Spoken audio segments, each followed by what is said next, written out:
3 तारीख की जो दुर्भाग्यपूर्ण घटना हुई थी, उस संबंध में शुरू से ही राज्य सरकार का स्पष्ट निर्देश था कि इसमें किसी भी कीमत पे दोषियों को बख्शा न जाए और पूरी पारदर्शी तरीके से कार्रवाई की जाए। जैसा कि विदित है कि 3 अक्टूबर को एक दुर्भाग्यपूर्ण घटना घटी जिसमें कुल 8 लोगों की मृत्यु हुई। दोनों पक्षों की तरफ से अभियोग उचित धाराओं में दर्ज कराए गए। जो भी पक्षों ने लिख के दिया उस पे स्थानीय तिकोनिया थाने पे अपराध पंजीकृत कराया गया तथा शासन के द्वारा एक हाई पावर्ड कमेटी स्थानीय अधिकारियों के अलावा भेजी गई, जो वहाँ पर किसान बंधुओं से बातचीत करके जो भी उनकी डिमांड्स थी उनको माना गया और एक समझौते के तहत जो मृतक लोग थे उनके परिजनों को 45 लाख रुपए तथा घायलों के लिए 8 लाख रुपए तथा एक व्यक्ति को योग्यता के अनुसार वहाँ नौकरी दी गई तथा पूरे प्रकरण की जुडिशियल जांच के आदेश दिए गए।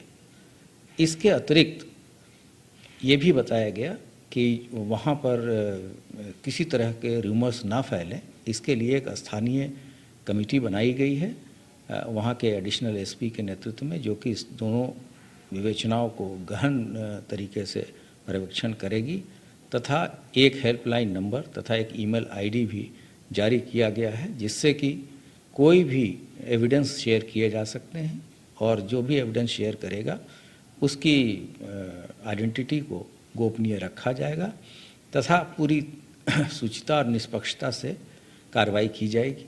इसके बाद से संतुष्ट होकर किसान बंधुओं ने डेड बॉडी हटाई, जिसकी पंचायतनामा करने के बाद से पोस्टमार्टम किया गया तथा 3 शवों का निस्तारण धार्मिक रीति रिवाज के अनुसार दिनांक 5 तारीख को ही कर दिया गया। एक शव के में उनके परिजन संतुष्ट नहीं थे, इसके लिए शासन द्वारा एक विशेष डॉक्टरों का दल एक हेलीकॉप्टर से जनपद बहराइच भेजा गया, जहां पर उस शव का दोबारा पोस्टमार्टम कराया गया तथा परिजनों ने संतुष्ट होने के उपरांत उसका भी अंतिम संस्कार आज कर दिया गया और इस पूरे प्रकरण में शांति व्यवस्था बनी रही। स्थानीय प्रशासन ने शांति व्यवस्था बनाए रखने के दृष्टिकोण से लोगों के मूवमेंट को रिस्ट्रिक्ट किया था।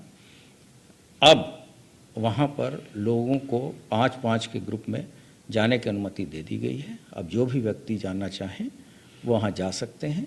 राज्य सरकार का उद्देश्य सिर्फ शांति व्यवस्था हर हालत में बनाए रखने की है तथा किसी भी तरह की कोई भी मूवमेंट पर रिस्ट्रिक्ट करने की मंशा नहीं है। जो भी रिस्ट्रिक्शंस लगाए गए थे वो शांति व्यवस्था बनाए रखने के लिए ही किए गए थे। सर, वो बहुत सारे वीडियो भी घटना के बाद से बाहर आ रहे हैं, जैसे एक जीप वाला वीडियो आ रहा है कि मंत्री जी के पुत्र उसको चला रहे थे, तो पुलिस प्रशासन इस तरीके की वीडियोस को कैसे देख रहा है? नहीं, हम लोगों ने ये स्पष्ट किया है कि कोई भी आदमी कोई भी भ्रामक वीडियो वहाँ न चलाए। सभी तरह की जो भी वीडियो आ रही हैं हम लोग उसका परीक्षण करेंगे और जिस व्यक्ति के द्वारा गलत नियत से इस तरह के वीडियो फ्लोट किए जा रहे हैं या किसी दूसरी जगह के वीडियो फ्लोट किए जा रहे हैं, उनके विरुद्ध भी हम कानूनी कार्रवाई करेंगे।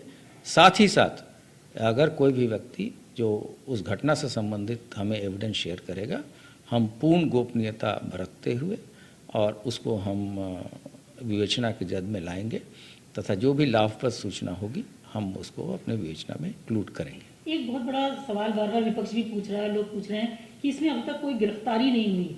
मंत्री जी के पुत्र के बारे में क्या कोई पुलिस ने समन इशू किया है? क्या आपने पूछताछ करें, गिरफ्तारी होगी उनकी? ये एक संवेदनशील मुद्दा था और बहुत त्वरित कार्रवाई करते हुए राज्य सरकार और सभी अधिकारियों के अथक प्रयास से शांति व्यवस्था कायम रही है। अब विवेचना के लिए भी तेजी लाई जाएगी और जैसा कि पूर्व में ही स्पष्ट किया जा चुका है कि कोई भी दोषी बख्शा नहीं जाएगा, तो इसमें अब आगे की आवश्यक कार्रवाई होगी। चूँकि अब सभी शवों का अंतिम संस्कार हो चुका है, शांति व्यवस्था बनी हुई है तो अब पुलिस आगे की कार्रवाई, विवेचनात्मक कार्रवाई शुरू करेगी। हम ये कह सकते हैं कि शिकायत के आधार पर पुलिस अपना कार्रवाई आगे बढ़ाएगी तो जी, जो अभियोग पंजीकृत किए गए हैं उनमें गुण और दोष के आधार पर अग्रिम कार्रवाई की जाएगी। उसमें कोई भी अपराधी हो उसको पुलिस ये पूर्व में ही शासन के स्तर से ही स्पष्ट किया जा चुका है, ट्वीट किया जा चुका है कि किसी भी दोषी को बख्शा नहीं जाएगा। फिर ये जो प्रियंका गांधी को डिटेन किया गया या वो हिरासत में रखा गया, लगातार पॉलिटिकल पार्टीज इसको इशू बना रहे हैं, हमें आने नहीं दिया, एयरपोर्ट पे रोका गया, हालांकि आज आप लोगों ने अनुमति दे दी, लेकिन इतना जो समय लगा उसको लेकर के भी सवाल उठे। इसकी क्या इसके पीछे मंशा सिर्फ शांति व्यवस्था थी? ये केवल शांति व्यवस्था बनाए रखने के लिए सभी लोगों से अपील भी की गई थी और किसी को भी वहाँ जाने की अनुमति नहीं दी गई। कुछ लोग चोरी छिपे गए थे, वहाँ स्थानीय स्तर पे भी उनके विरुद्ध उनको डिटेन किया गया था तथा वापस किया गया था।